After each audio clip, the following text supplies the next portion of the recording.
Jacob, can you come over here? Give me a minute, Jess. Just finishing something up. I'm not asking a fucking question. Get over here now. I stared into space for a couple of seconds, conjuring up the strength to get off the couch. I'd just gotten back from work, and helping my girlfriend around the house was the last thing I wanted to do that night. I mean, I just thought she was about to have a bath. What the fuck did she want now? Before I could get up, footsteps started rapidly approaching me from the back bathroom. I quickly threw my phone aside on the couch and hopped up, acting like I was on my way. "What the hell is taking you so long?" Jess said, bursting through the doorway. She was in her typical business casual blazer and jeans. I hadn't seen her since she left for work this morning. When she came home just 5 minutes prior, she headed straight for the shower. She looked flustered. "Sorry, I had to just finish up some paperwork for some stuff at work," I scrapped out unconvincingly. Just looked at me skeptically, so I quickly diverted the conversation. "Anyway, we can talk about it later. What's going on?"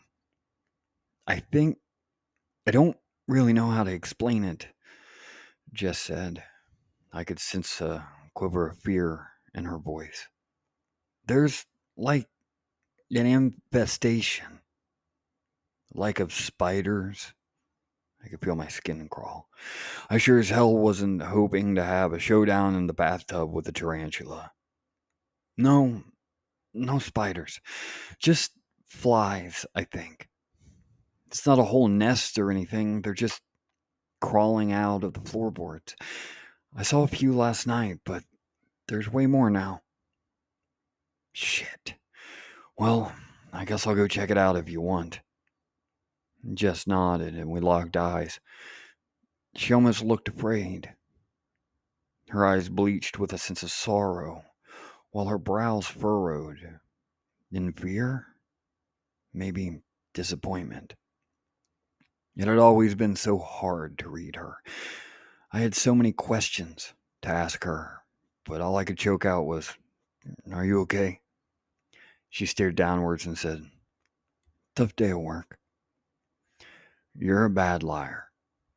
"Yeah, I know." An awkward silence followed. "I'll see what I can do," I said, awkwardly breaking the ice. I walked past her, through the kitchen and into the hallway. I peered over my shoulder as I wrapped around the corner and caught Jess staring at me blankly with that same face. I finally understood. She didn't look distraught or afraid. She was guilty. I'll admit, we'd been going through a rough patch, but we had also been going to therapy, and she hadn't shown a sign of remorse. Guilt was something that she had never shown before. It was strange, but I didn't think much of it at the time. I opened our bedroom door, and to my confusement, the lights were out. I tried flipping on the light switch, but nothing happened. I clicked it back and forth a couple more times, but the only light came from the far corner near the window. The bathroom door was slightly ajar, spilling a sliver of light into the darkness. A monotone buzzing noise traveled through the shadows, grating against my ears. I moved toward the bathroom, but I stopped right before the door. I was afraid. The buzzing seemed to grow louder by the second. It was deafening, piercing. "It's just a couple of flies. I can handle a couple of flies," I muttered to myself. And I opened the door, and it let out a creak that split through the hum like butter. When Jess had called it an infestation, she was wrong. No, that would be putting it kindly. It was a fucking plague. On the far end of the bathroom where the tub lay right next to the window. Flies were pounding against the screen, attempting to break through the plastic wire. There were some who succeeded, but were stuck, bouncing back and forth against the screen and the glass furiously like enraged ping pong balls.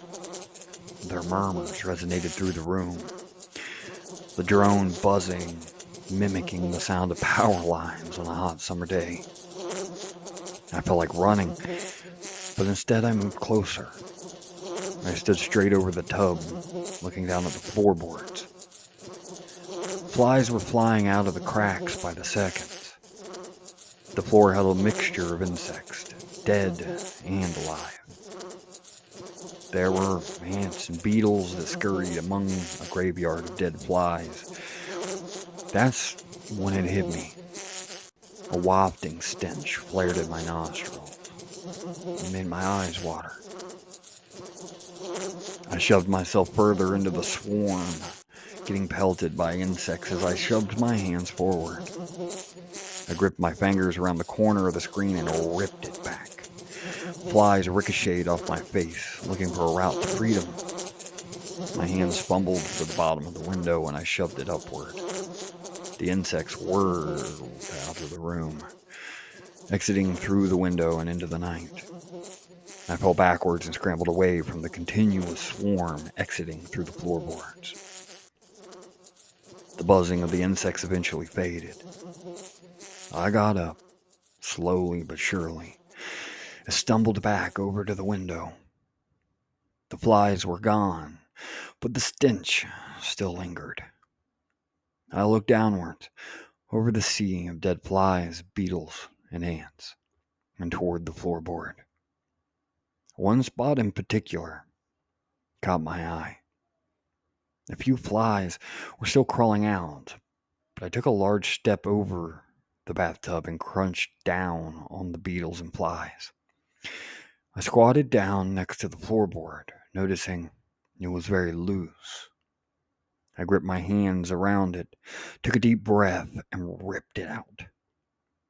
The stench intensified, rushing against my face as I pulled the board out of its socket. Concealed inside the walls of my bathroom, a rotting body lay right before my eyes. The unfortunate soul's head had been ripped apart. Its brain, or what was left of it, almost completely eaten by the insects. The body was bloated, and there was still plenty of flesh left. It was fresh. I staggered backwards, my eyes plastered in the direction of the body. I couldn't look away. All of a sudden, the light turned off, and my heart sank. I was completely and utterly enveloped in darkness. "You were wrong. I'm not a bad liar," a familiar voice giggled from behind me. I wanted to turn around, but I couldn't. I couldn't bear to face what I would see, even though I knew what awaited me. "What the fuck, Jess? Who the fuck even are you?" I decided to face my fears and turned around to see the dark outline of my girlfriend. "You fucking killed someone. You let insects turn them into fucking skin and bones. What the fuck? What the fuck? How is this possible?" I wailed on in shock before Jess cut me off. "Oh, don't worry. I didn't let the beetles do all of the dirty work. I had a little snack." I looked at Jess in terror, disgust, and shock. She thought this was funny. Whether she was a cannibal or simply a killer, I couldn't give a fuck. I spent years with her. I slept with this monster. I fucking loved that bitch. I simply didn't. I still don't understand. What happened next was somewhat of a blur. All I know is that I didn't want to end up like the person underneath the floorboards. I jumped straight out of the window and hopped in my car. I drove for hours. I didn't stop until I ran out of fuel. The one thing that I really do remember, though, It's her pleading screams for me to come back as I sped away from our house. Come back. Please don't leave me. I love you. Please don't do this. I don't want to hurt you. Let's just talk this out. Please.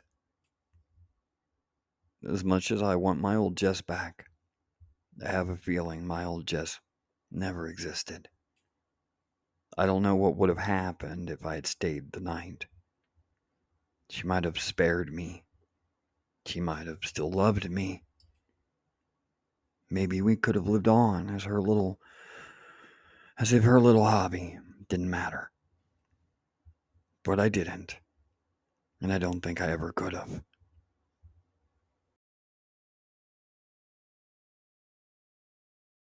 Hey, thanks so much for tuning in tonight. I know it was a short one and I've been gone for quite a while. I was never expecting to garner any followers from doing this. This is just something that I like to do in my free time. But it's nice to come back and see that there's a couple people who have decided to subscribe. So thank you guys for enjoying my stories. Not my stories, but the stories of the wonderful writers across the internet and the wonderful permission that I do receive to read these. I wish I could do them better justice.